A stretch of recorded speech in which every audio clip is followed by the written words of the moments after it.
Welcome to the latest XL Networking video briefing.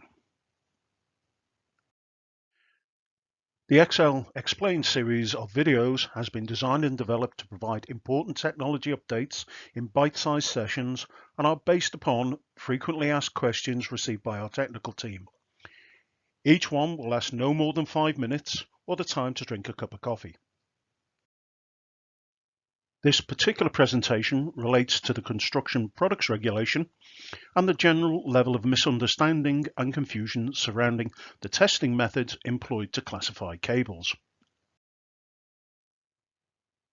IEC 60332-1-2 is the base test method used for flame spread for both ECA and DCA cables, but now with a strict upper limit for both being 425 millimeters.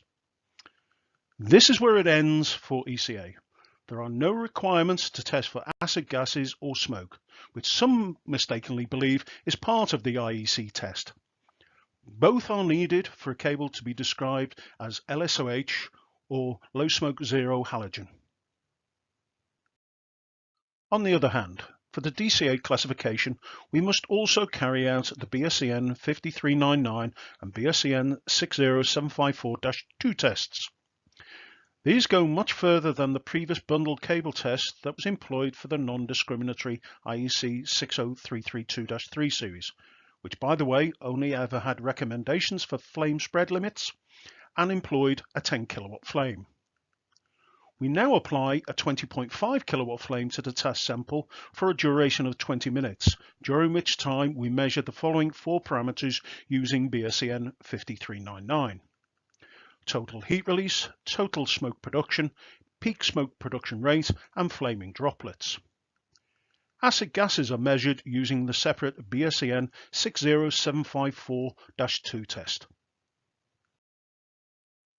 In conclusion, it could be argued that installing an ECA class cable is really a step backwards if you cannot validate that the smoke and acid gas testing has been carried out separately. Therefore, it makes total sense to use a DCA cable rather than an ECA cable if it comes without a premium, for that additional peace of mind.